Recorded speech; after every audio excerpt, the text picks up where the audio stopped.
तब यून नोटिस करता है हान की बॉडी से अल्कोहल की स्मेल आ रहा है और फिर वो हान को नीचे गिरा देता है। उस टाइम हान बॉर्डर की उस पर चला जाता है, मतलब यून के साइड चला जाता है। तब यून उसे कहता है, हे तुम क्या कर रहे हो, वो मेरा साइड है। लेकिन हान तो सो रहा था। तभी यून अपना फोन लेकर आता है और हान का पिक्चर क्लिक करता है और कहता है, मैं इसे प्रूफ के हिसाब से रख लेता हूँ, कल सुबह मुझे हान के साथ डील करने में आसानी होगा। उसके बाद यून अपने बेड पे चला जाता है और फोन यूज करने लगता है। तभी उसे कुछ आवाजें सुनाई देता है तो वो अपना हेडफोन निकालता है और देखता है हान को ठंड लग रहा था और फिर वो हान को पैर से उठाने की कोशिश करता है और कहता है, तुम अपने बेड पे जाओ और वहाँ पर जाकर सो। लेकिन हान तो नींद में था और वो नींद में ही बकबक करने लगता है। तब यून कहता है, नींद में भी इसे शांति नहीं है और फिर वो हान की गाल को पुक करता है और तब वो रियलाइज करता है हान का गाल बहुत ही ज्यादा सॉफ्ट है। उसके बाद वो हान की दोनों गाल को पकड़कर कहता है, वो इतना ज्यादा सॉफ्ट कैसे है, क्या वो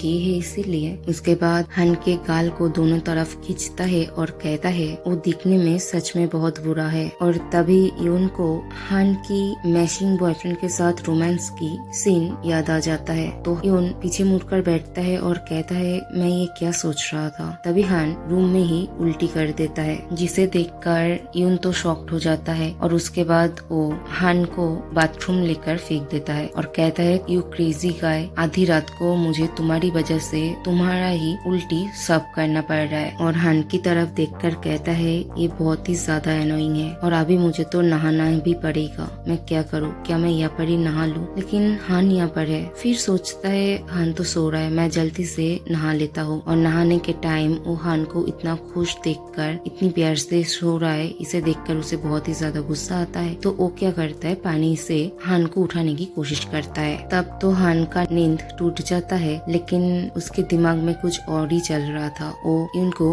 उस तरीके से देखकर उसके पास चला जाता है और उसके साथ इंटीमेट होने की कोशिश करता है। इससे तो यून बहुत ही ज्यादा शॉक्ड हो जाता है और वो चिल्लाने लगता है। यून के चिल्लाने से हान को होश आता है और फिर वो बाथरूम के एक कॉर्नर पे जाकर बैठता है और कहता है, तुम ये क्या कर रहे हो, तुम्हें पता नहीं है कि एक ड्रंक पर्सन का फायदा उठाना कितनी बड़ी गलत बात है। ये सुनकर यून तो और भी ज्यादा सरप्राइज्ड हो जाता है और फिर वो हान को कहता है, तुमने क्या कहा, तुम ही थे जिसने ड्रिंक करने के बाद उल्टियाँ की, मैंने उसे सर्व किया और फिर तुम ही थे जिसने मुझसे इंटीमेट होने की कोशिश की और अब तुम सारे ब्लेम मेरे ऊपर ही डाल रहे हो। और इस सारी कॉन्वर्सेशन के बीच हान यून की प्राइवेट पार्ट की तरफ ही देख रहा था। तब यून कहता है, तुम ये क्या कर रहे हो। उसके बाद हान यून को थोड़ा टीज करता है। तब यून कहता है, तो तुम यही चाहते हो, ठीक है। ये बोलकर वो हान के पास जाता है और यून भी हान को टीज करने लगता है। उसके बाद यून हान को अपने बेड पर लेकर जाता है और कहता है,